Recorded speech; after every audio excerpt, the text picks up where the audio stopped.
pueblo natal, Colombia canta a Colombia. Iniciamos esta emisión de Siempre Venezuela, Venezuela siempre es noticia, a través del dial 1160 Radio San José de Cúcuta y de nuestras redes sociales oficiales. Síguenos en Facebook, en Siempre Venezuela Radio, en Instagram, @Siempre Venezuela Radio, y en Twitter, @Siempre Venezuela, y en la página web www.siemprevenezuelaweb.com. En esta primera hora estamos enlazados con Radio Delfín 1060 AM. Saludamos en el Control Master a Alex Meneses y a Robinson Cárdenas, Gabriela Parra, Alan Peralta con Registro Nacional 0715 y quien les habla, Nancy Pacheco, con Registro Nacional 0713 del Colegio Nacional de Periodistas Seccional Norte de Santander. Bienvenidos a una emisión más de Siempre Venezuela, Venezuela siempre es noticia. Así es, buenas tardes a todos, a siempre, toda la audiencia de Siempre Venezuela, Venezuela siempre que se conecta con nosotros a esta hora. Iniciamos con venezolanos por el mundo. ¿Qué están haciendo los venezolanos a nivel mundial? No, en este caso vamos a hablar de Alberto Páez Mondolfi. Bueno, ¿y quién es? Es un microbiólogo venezolano que trabaja en Nueva York.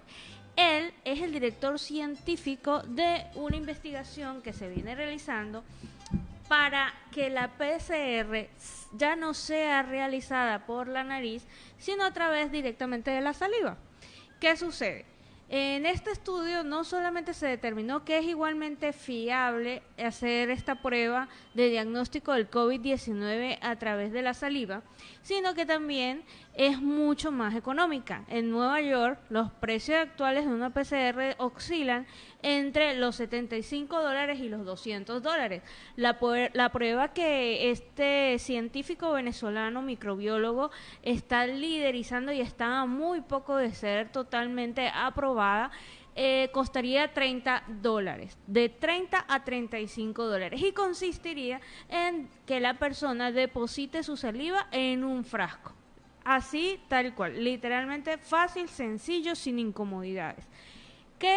¿Por qué se le pone la lupa a este estudio, audiencia y Nancy, de este científico venezolano? Porque adicionalmente a esto, este estudio reveló también que hubo una contradicción en el rango de edades del COVID. Es decir, se dice o se creía que los niños y jóvenes en las escuelas eran uno de los principales focos de infección y de contaminación del COVID-19.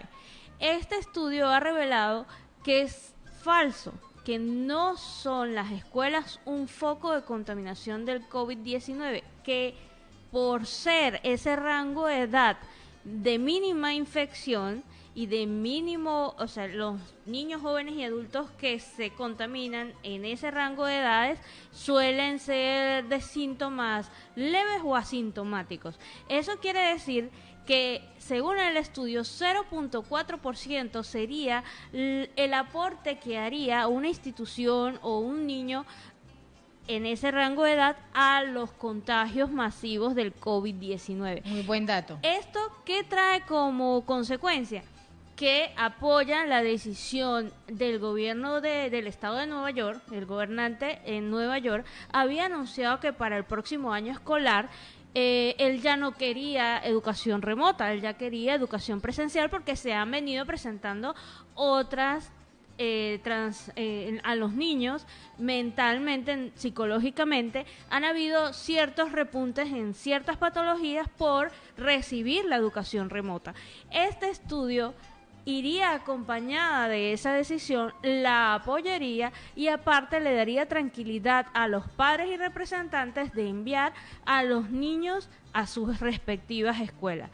Bueno, esto es algo de lo que hacemos los venezolanos por el mundo. Y es algo muy positivo, se está mostrando ese gran avance a nivel de COVID-19, pandemia, es ese aporte que está dando este venezolano. No todos los venezolanos que salen a hacer mal, como en algún momento se ha estigmatizado, sino también se están dando grandes aportes. Y esto pues lo está demostrando este médico venezolano, que está mostrando esto no solo para Venezuela, sino para el mundo entero. Es que la ciencia es a nivel mundial, eso no es que quede simplemente en un núcleo, sino que sigue, continúa y avanza para la mejor de una humanidad. Y en Siempre Venezuela, Venezuela Siempre, vamos con el primer reporte de nuestro corresponsal Carlos Uzcategui, El Miura. Saludos cordiales, una feliz tarde para todos desde Barranca, departamento de La Guajira. Carlos Uzcategui, El Miura, para el programa Siempre Venezuela, Venezuela Siempre, transmitido por Radio San José de Cúcuta 1160 amplitud modulada, enlazado con Radio Delfín 1060 amplitud modulada en Riohacha, capital de La Guajira.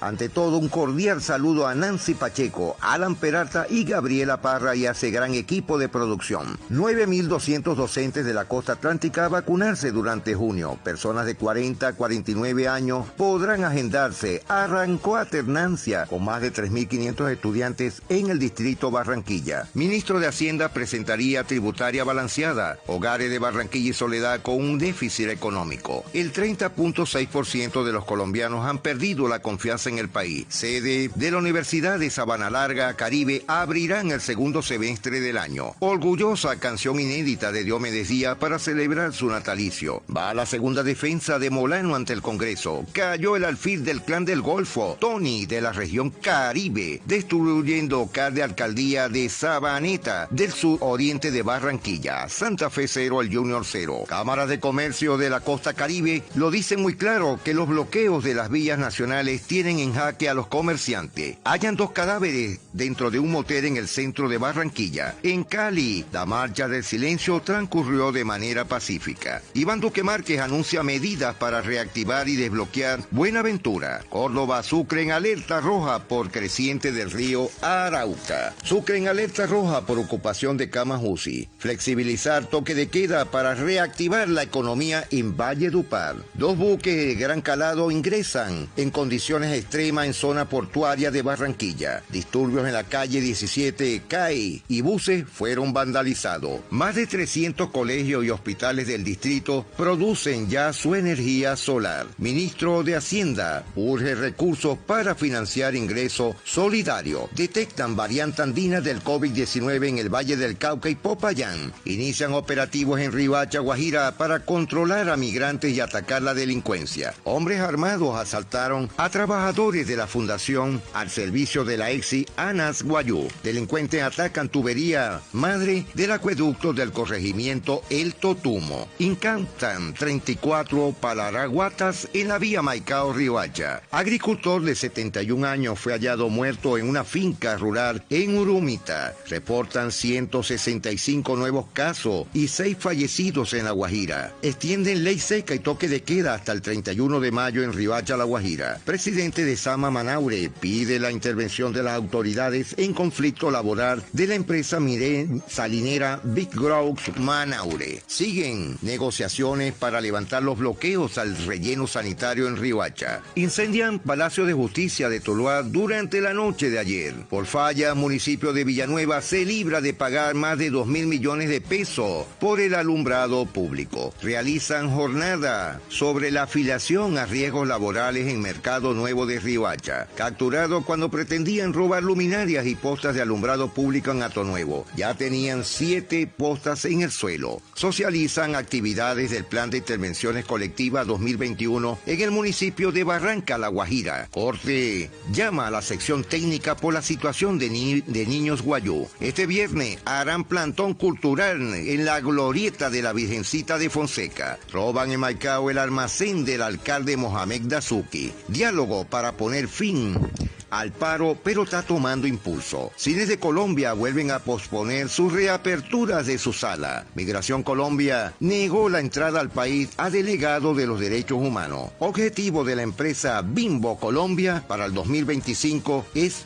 los empaques 100% reciclables. En Colombia van 1.496 millones de multas al servicio del transporte aéreo por vulnerar los derechos. Lluvias en el Valle de la Aburrá se extenderán hasta junio. Toque de queda hasta junio en Valledupar. Denuncian instalaciones de antena de telefonía en el Cerro Hurtado de Valledupar. También en la ciudad habrían 127 habitantes de calle que están controlando. Toman muestra de agua en los acueductos del Cesar. Entregan a la Jurisdicción Especial de Paz informe de las impunidades del despojo de tierra. Magdalena registra 9 fallecidos y 308 nuevos casos de COVID-19 en 24 horas. Van Van más de 2.000 lesionados en las marchas, 77% en ocupación camas UCI de Santa Marta. La Fundación Huira Cocu busca ayudas para niños al Huaco en la sierra. Santa Marta, mujer le dio escopolapina a turista francés para robarlo. Nombran nuevo subdirector para el SENA en Gaira. 69% de las motos en el Cesar, La Guajira y en San Juan no cuentan con los técnico-mecánica. A la cárcel líder de la banda, los Teletubbies por crimen en joven en Rebolo. Aristi, implicado en presunto secuestro de Fito Acosta, habría denunciado corrupción de las investigaciones. Baranoa, Caribe, inició vacunación masiva. 2 hermanos a la cárcel implicados en un crimen en Cartagena de India. Juan Fernando Quintero sale de la lista de convocados por problemas para viajar a China. Ministro de la Cultura abre inscripciones para diplomado gratuito de arte y política. Gobernación del Atlántico exalta los 100 años de la aduana. Salazar, Ojeda y Ortega del Atlántico a concertación con selección de ciclismo de pista. Colombia se prepara para una maratón de partidos en junio. En Turbaco sigue la discusión sobre el hackeo a la alcaldía. Mejoran el circuito de energía eléctrica en Majate. Polémica en la Castellana, Cartagena de India por la gran cantidad de reductores de velocidad. Toque de queda, ley seca, pico y cédula hasta el día 31 de mayo en el departamento Sucre. Turbana ya tiene comité de paro para exigir los derechos humanos. Eduardo Verano habla de coaliciones y de su aspiración a la presidencia de la República de Colombia. Alcaldía de Riohacha administrará temporalmente las unidades de servicios públicos de la ciudad. Activista argentino dice haber sido agredido antes de ser deportado en Bogotá por el aeropuerto El Dorado. Maduro cree que controlará la pandemia en octubre y llamará a los estudiantes a clases presenciales. Avanza en tercer debate el proyecto que reduce vacaciones a congresista. César Torre, oficializado como nuevo entrenador de los Jaguares. Según FENALCO, precios de algunos productos del interior del país se incrementaron en el 150%. Alcalde propuso puente aéreo para abastecer los insumos a Montería. Hoy, 26, no se pierda el eclipse total lunar.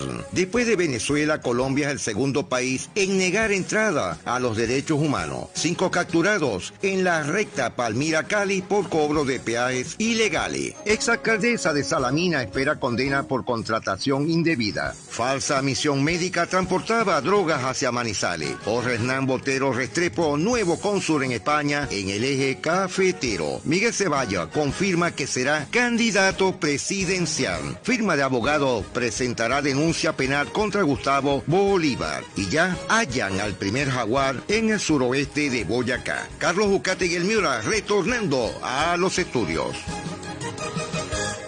Seguimos en Siempre Venezuela, Venezuela siempre es noticia, y Ronald Carreño cumple 7 meses de arresto con lentas amenazas de traslado a una cárcel común. El periodista permanece privado de la libertad en los calabozos de la Policía Nacional Bolivariana en Mari Pérez desde el mes de enero. Pues este miércoles se cumplen ya 7 meses de esta detención de nuestro colega Ronald Carreño, quien fue arrestado por organismos de seguridad madurista el 26 de octubre del año 2020. Joel García, miembro del equipo defensor de Carreño, pues ha venido denunciando reiteradamente que el periodista se encuentra cumpliendo una condena sin juicio. Y esto se ha venido diciendo desde hace mucho rato, desde el momento en que a Ronald Carreño lo detuvieron.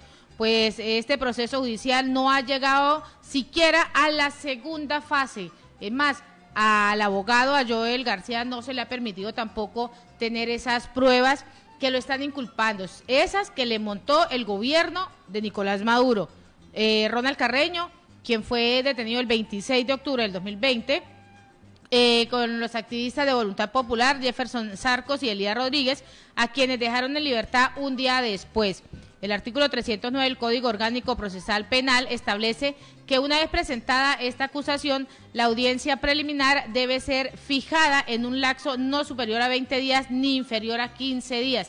Y ya llevamos de este proceso 7 meses, 7 meses donde no se le ha notificado absolutamente nada. Ronald Carreño sigue privado de la libertad, donde se le imputaron unos cargos que, en definitiva, al gobierno le sirven para mantener aislado a este periodista, para que dé la información como es, donde mostraba la realidad del país, y es lo que viene ocurriendo con todos los medios. Hoy también cerraron otro medio de comunicación, de medios impresos, donde lamentablemente la libertad de prensa en Venezuela es coadyuvada.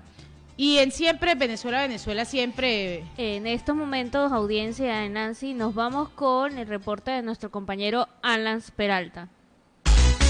Para Siempre Venezuela, desde Estados Unidos, el reporte especial en la voz de Alan Peralta. Amigos de Siempre Venezuela, Venezuela Siempre, lo que ustedes observan en mis manos es la cartilla récord de vacunación del COVID-19. Ahí aparece mi nombre, mi edad y la pastilla que he recibido, la dosis que he recibido, que es de Pfizer. Pero pude haber escogido otra. O sea, aquí en los Estados Unidos no hay esos límites. Usted pudo haber escogido otra. Soy extranjero, estoy aquí en este país de visita y solicité este servicio y este servicio se me dio y de una manera totalmente gratuita. Ya tengo fecha para la próxima vacunación y eso pues indica a las claras que este es un país que puede estar, no diferencia la población entre población migrante y población no migrante.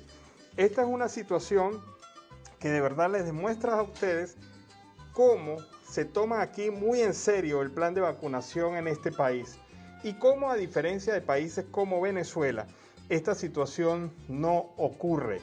Cómo, a diferencia de países como Venezuela, no hay politización en la vacunación, no hay manipulación en la vacunación y usted puede perfectamente recibir una vacuna como esta de una manera totalmente gratuita. Entonces, uno no se explica cómo en un país como Venezuela la gente está sufriendo y pagando hasta $300 por una vacuna cuando la consigue. Y una vacuna que no garantiza ningún tipo de calidad, ningún tipo de credibilidad, porque esto se ha hecho de una manera, digamos, oculta, de una manera casi delincuencial. Entonces, aquí está la prueba. Me he vacunado contra el COVID-19, he recibido mi primera dosis, ha sido Pfizer, y esto me indica que dentro de algunas semanas pues me vacunaré con la segunda dosis y concluiré ese proceso. Pero vean ustedes, en el país del capitalismo, en el país señalado por Maduro como el país donde se vacunan nada más los que tienen plata, pues un venezolano ha venido de visita y se ha vacunado.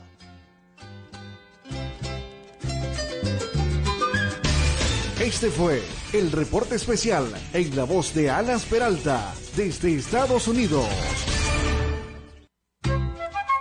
Y en Siempre Venezuela, Venezuela Siempre, vamos a una pausa comercial y musical. Ya regresamos. De Ilan Chester y Anne, pues iniciamos esta segunda parte de Siempre Venezuela, Venezuela Siempre es noticia a través del dial 1160 Radio San José de Cúcuta, de nuestras redes sociales y en este triple enlace con la voz de la Gran Colombia 1400 AM y Aruba Estéreo 91.5 FM. Pero en Siempre Venezuela tenemos a nuestra primera invitada, a Dianela Parra, quien es presidenta del Colegio de Médicos del Estado Zulia, profesora jubilada y exdecana de la Facultad de Medicina de Luz. Bienvenida a Siempre Venezuela, Venezuela Siempre, doctora Parra. Muchas gracias, Nancy y Alan, por darme esta oportunidad de dirigirme a nuestros hermanos colombianos, siempre pendientes, siempre hermanos. Bueno, doctora Parra, cuéntanos cómo está la crisis asistencial que se viene presentando en el tema del COVID-19 en el estado Zulia. Mira, lo que está ocurriendo aquí en el estado Zulia es algo que ya no lo podemos calificar ni siquiera de crisis, sino de catástrofe. Aquí el coronavirus ha tenido un auge en esta segunda ola que jamás nos esperábamos que pudiera ocurrir lo que está ocurriendo. La cantidad de hospitales, ambulatorios, clínicas, todos los servicios de atención pública y privada están colapsados. Tenemos un solo hospital centinela, que es el Hospital Bandera, el Hospital Universitario de Maracaibo, que por la voz del propio gobernador reconoció que estaba full, que no admitía más capacidad. Están tratando de habilitar otros pisos para ver cómo hacen para poder atender la cantidad de pacientes que en este momento está acarreando. Consideramos que es la cepa brasilera porque tiene además una sintomatología diferente a la sintomatología inicial cuando se empezó esta pandemia. Realmente la cantidad de pacientes, aunado al colapso que ya tenían estos hospitales, porque tienen problemas de infraestructura. Por ejemplo, el hospital universitario está sin ascensores, o sea, tiene los ascensores, pero no funcionan. Y es un hospital que tiene 8 niveles. Y en consecuencia, la cantidad de pacientes y de cadáveres tienen que ser trasladados por las escaleras porque no hay posibilidades de hacerlo de otra forma. Con respecto a los medicamentos, procedimientos diagnósticos de laboratorio son precarios, no son suficientes. Las pruebas PCR no se pueden realizar y conocer resultados a tiempo porque no hay manera de que puedan darse oportunamente los resultados.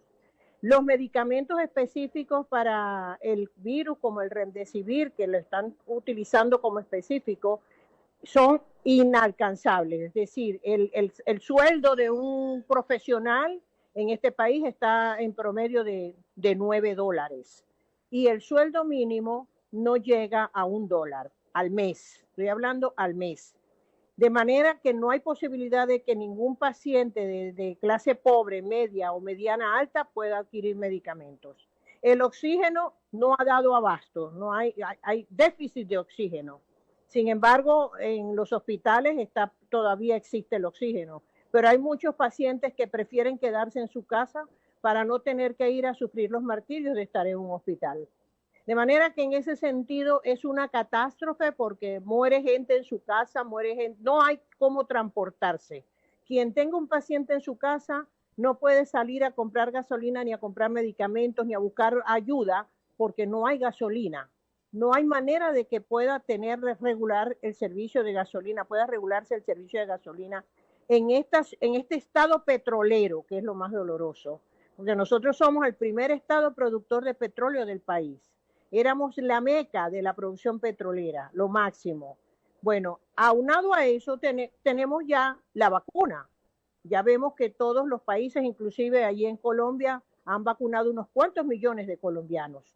Nosotros aquí en Venezuela, en el estado donde yo vivo, en donde se nos han muerto 103 médicos. 103 médicos se han muerto atendiendo el COVID.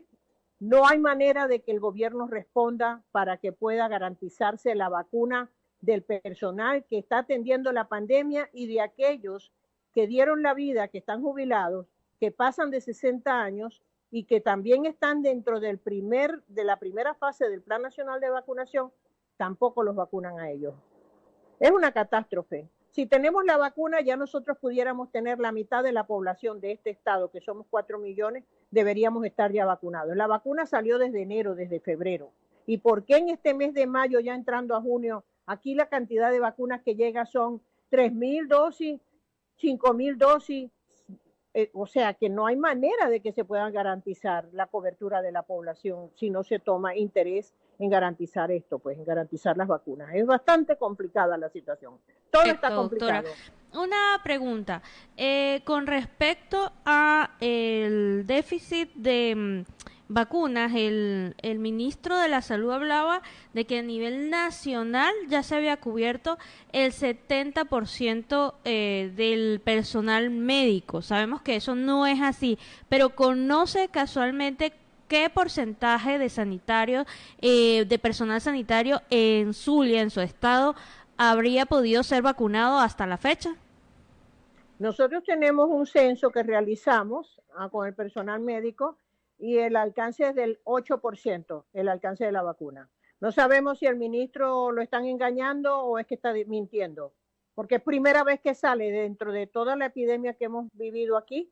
Quien sale dando las declaraciones es una señora Rodríguez, que no tiene nada que ver con el sector de la salud, y ella es la que dice las cifras, pero el señor ministro solamente apareció en estos días para decir, no el 70%, el 90% de los médicos han sido vacunados. Yo creo que será los que trabajan con él, debe ser de los que trabajan con él ahí en el despacho. es probable que allí se alcance el 90%. Correcto, doctora. Otra consulta. Usted hablaba de que la sintomatología ha variado con respecto a los primeros meses de la pandemia o desde que se detectó el COVID en Venezuela. ¿Podría explicarnos un poco más cuál sería la diferencia entre esa primera etapa y esta segunda etapa? Bueno, mira, la primera etapa se manifestaba con dolor de garganta, con ardor en la garganta, presentación de una tos seca y una afectación del aparato respiratorio con anosmia y ageusia, o sea, pérdida del olfato y del olor, del olfato y del gusto, perdón, del olor y del gusto. Y ahora nosotros estamos observando que se manifieste por fiebre alta, dolores osteoarticulares intensísimos, o sea, limitan al paciente, como muy parecido al virus de la chikungunya, que fue una epidemia también que tuvimos aquí que traía muchos problemas articulares, por cierto.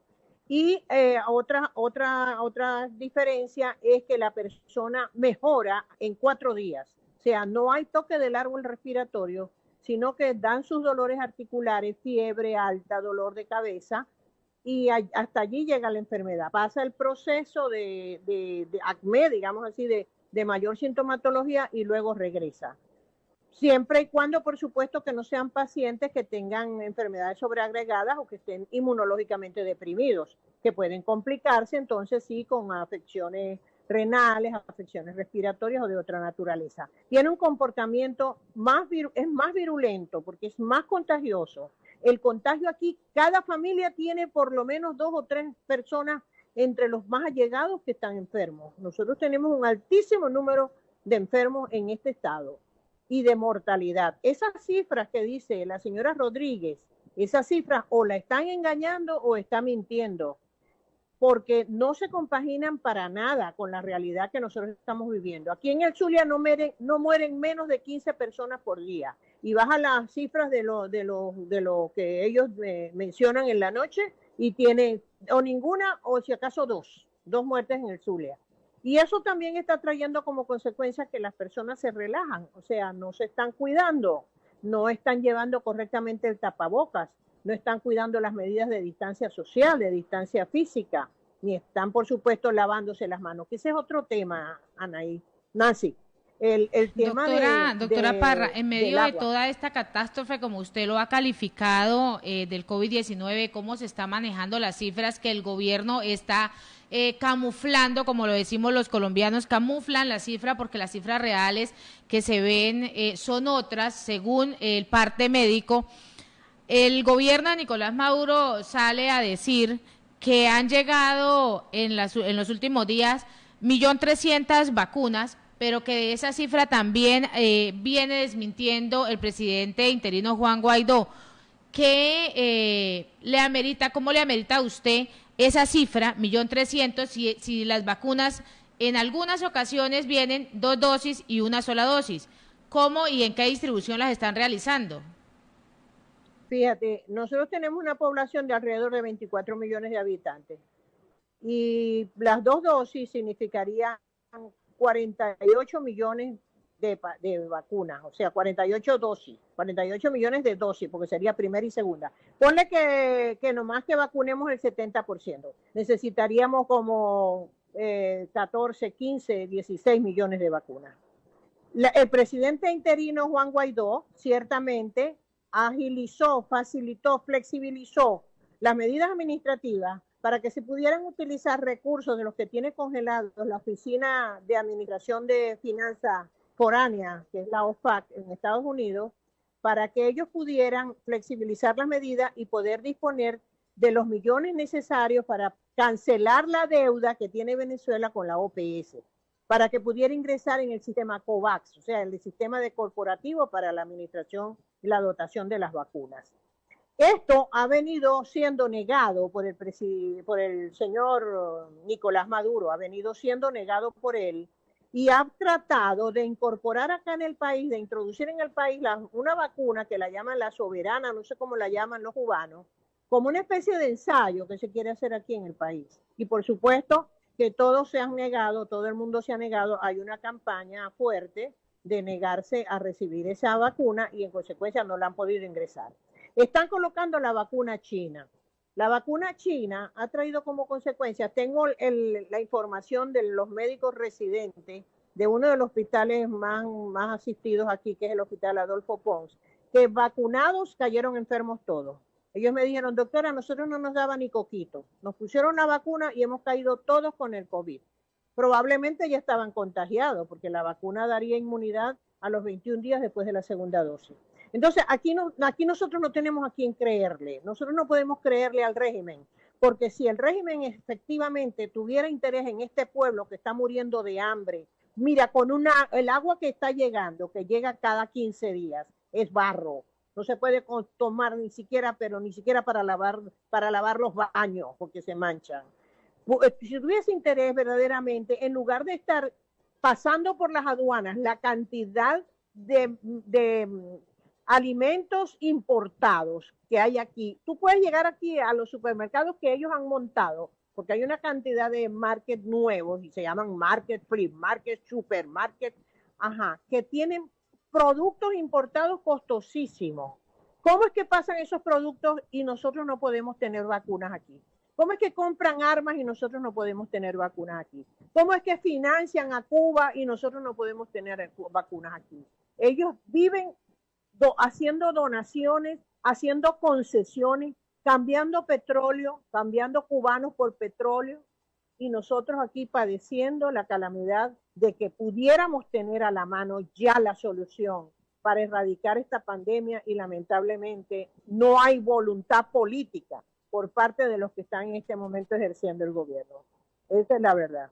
En medio de toda esta crisis que se viene y debacle que tiene Venezuela a nivel social, político y económico, hemos podido ver, doctora, igual ayer nos hicieron llegar unas fotos y además de fotografías, videos donde muestran el agua cómo está contaminada, y usted lo ratifica el día de hoy. O sea, no existe la posibilidad de consumir esa agua, y más en medio de la pandemia, y más en medio de esta crisis que se viene presentando.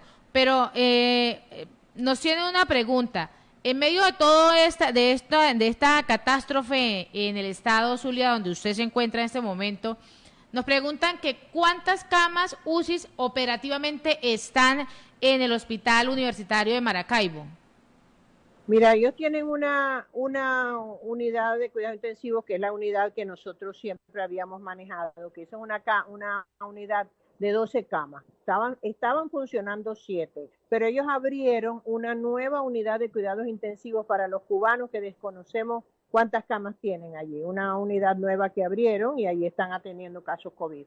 Pero resulta que es el único hospital que tiene camas operativas, porque las camas por ejemplo, el General del Sur, que es un hospital general también tipo 4, tiene 2 camas de cuidados intensivos. El Hospital Chiquinquirá brilla por su ausencia, el Hospital Central también. O sea que los hospitales tipo 4 que debieran tener operativas sus unidades de cuidados intensivos no los tienen, por falta de aire acondicionado, por falta de recursos humanos, de enfermería, por falta de mobiliario, de aparatos, de infraestructura, de equipos, etcétera. Pero lo más grave es que esos hospitales que estoy mencionando, que son los más grandes de la ciudad, tampoco tienen agua potable, suministro de agua potable. Trabajan con las cisternas y el agua es racionada para poder garantizar unas horas de agua. Eso significa que la sala sanitaria, la cocina, los laboratorios, el aseo que deben tener los médicos y el personal sanitario para garantizar el no contagiarse de coronavirus, no es posible sino en el momento en que llegue el agua,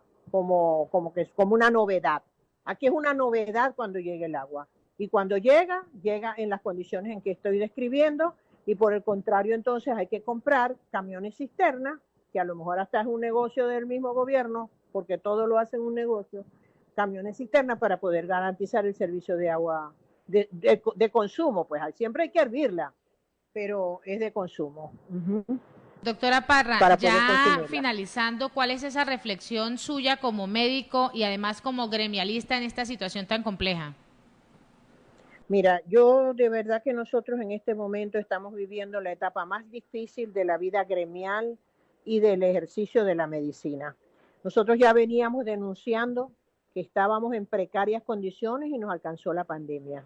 pero pienso que cualquier gobernante debería primero fijar sus ojos en su pueblo y habilitar las medidas que fuesen necesarias para poder garantizar la protección y la defensa de su gente.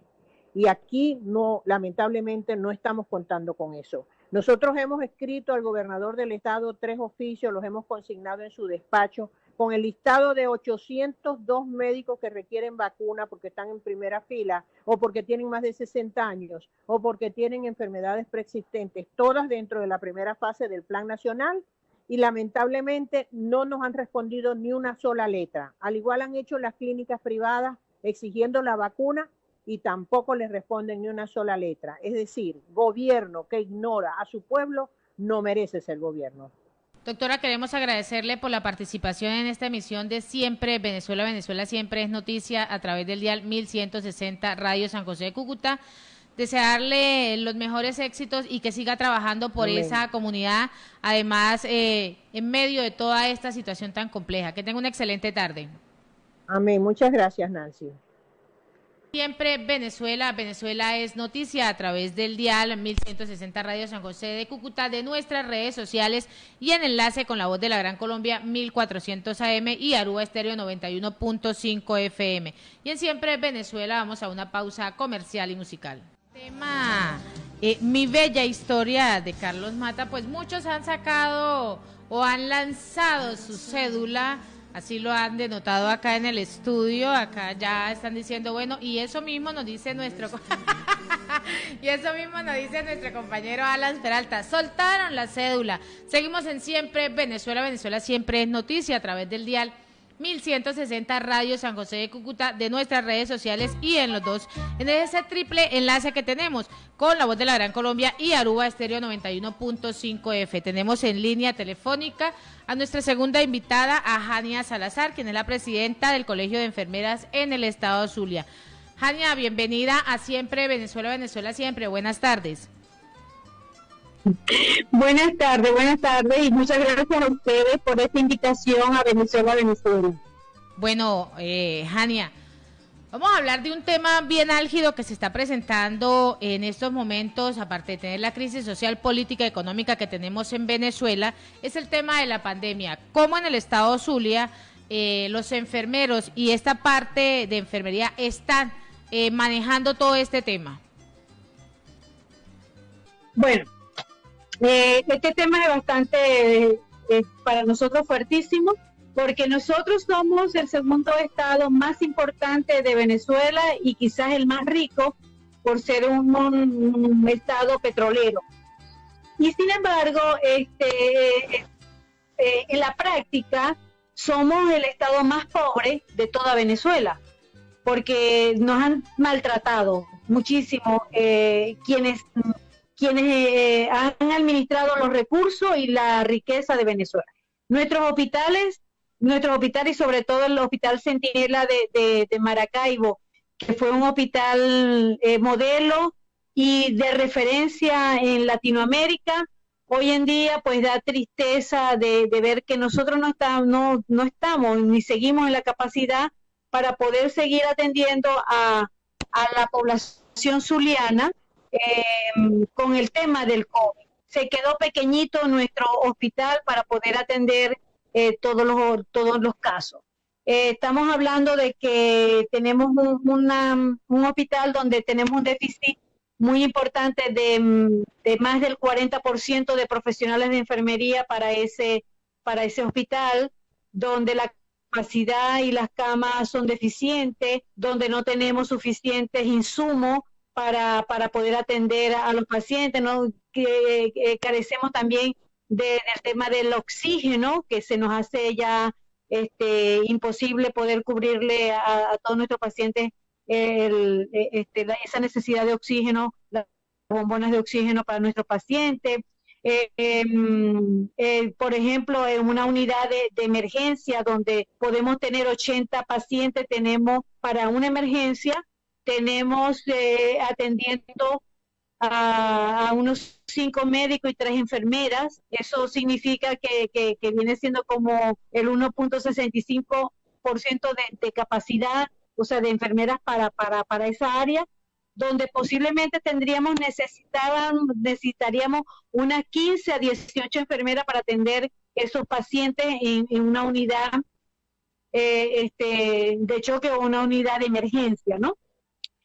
Además de eso, nuestros ascensores no funcionan. Correcto, licenciada. Una consulta adicional a nivel falta de material para la contingencia médica del COVID-19, todo lo que es el protocolo de bioseguridad, que sabemos que son insumos necesarios ya a extrema necesidad para todos los enfermeros. ¿Qué tanto porcentaje ha cubierto el Estado venezolano este material tan indispensable en estos momentos para enfrentar el COVID-19? Es una,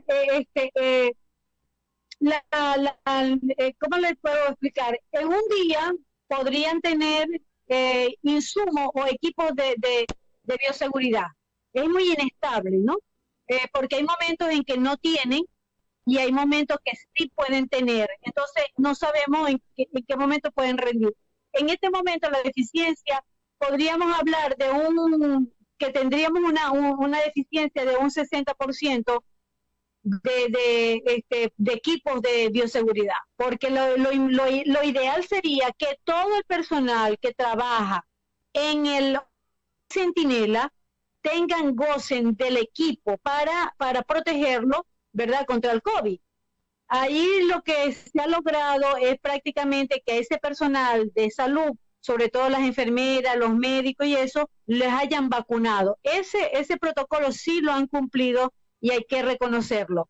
Pero eso no es suficiente porque ya nosotros tenemos profesionales de la enfermería que a pesar de que tienen la vacuna, también han tenido que cumplirle el tratamiento de aislamiento porque tienen COVID.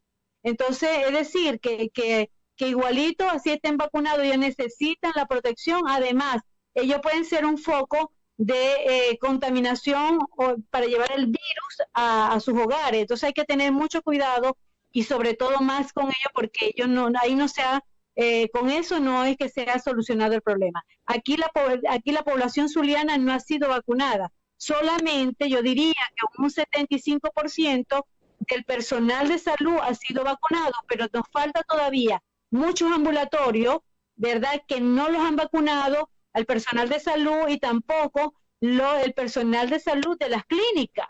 Entonces, aparte de la necesidad que nosotros hemos estado haciendo una campaña exigiendo la vacunación para todos los zulianos que se tienen que vacunar, lógicamente que este personal es importante porque están en la primera línea de batalla contra el COVID. Entonces, si no tienes los equipos que te protegen y además de eso no estás vacunado, ese es un personal de alto riesgo. Entonces, lógicamente que nosotros aquí pues seguimos exigiendo a las autoridades sanitarias que tienen que tener más conciencia de que ellos saben que en este momento el índice de contagio ha aumentado enormemente y que ya no dan abasto en nuestros hospitales Centinela y que aquí se han convertido nuestros hogares en hospitales y clínicas para poder atender a sus familiares. Y además de eso, gracias a Dios, pues tenemos un personal de enfermería que está salvándole la vida a estos pacientes en sus hogares, porque bueno, están poniendo en práctica pues el ejercicio libre de poder, el ejercicio de la profesión para poder atender y salvar a muchos pacientes que les toca pues quedarse en su casa con tratamiento. En medio de esa situación tan compleja que se presenta, hablaba licenciada en algún instante de la entrevista que 5 médicos, 3 enfermeras en el área de unidad. Esos médicos y esas enfermeras, que son muy pocos para cubrir esa capacidad, se están doblando o triplicando el turno con un salario tan irrisorio como el que les tienen. Pues sí, mire, nuestro personal de enfermería, por el déficit de personal que tenemos, ellos están trabajando 24 horas. La jornada de enfermería en Venezuela eran de 6 horas diarias 30 horas semanal y 120 horas mensual. En este momento, por el déficit de personal, ellas están cubriendo 24 horas, es decir, están haciendo 3 jornadas juntas. Las diurnas, que eran de 6 horas, dos jornadas diurnas y una nocturna, que eran de 12 horas, ¿verdad? Entonces ellas van a trabajar cada 24 horas para poder atender a los pacientes. Ellas siguen manteniéndose, porque estas enfermeras y enfermeros que no se han ido, que la mayoría son profesionales que ya pasan de más de 30 años de edad, que tienen un compromiso y una ética y un humanismo muy acentuado que no les permite como dejar esa labor humana que están haciendo, y sería muy triste que realmente o se nos terminen de morir nuestros profesionales, que ya teníamos en el Zulia 33 profesionales que han fallecido por el tema del COVID. Son profesionales en su mayoría que han sido activos, que son profesionales que han estado trabajando en nuestros establecimientos de salud, y que vimos una época de la diáspora y ahora tenemos otra época que de fallecimiento. O sea, ya no se nos han ido del país, sino que están muriendo por estar combatiendo este COVID. Entonces, este personal que es valiosísimo, que nosotros no quisiéramos lamentablemente que se nos fueran, porque ¿quién nos van a atender a los pacientes? ¿Quién va a atender mi familiar si llega allí? Es decir, hay una esperanza todavía en la población de que existe un equipo de salud que todavía están en los hospitales, y que las autoridades sanitarias deben ver este valor agregado y motivarlos y ayudarlos y facilitarle su trabajo, darles bonos importantes para que ellos puedan cubrir sus necesidades y cubrir y mantener satisfaciéndole las necesidades a su familia, cosa que nosotros no vemos que eso existe en nuestro país, ¿verdad? Crean un bono ínfimo que no cubre nada y que se quede, o sea, con eso satisfacen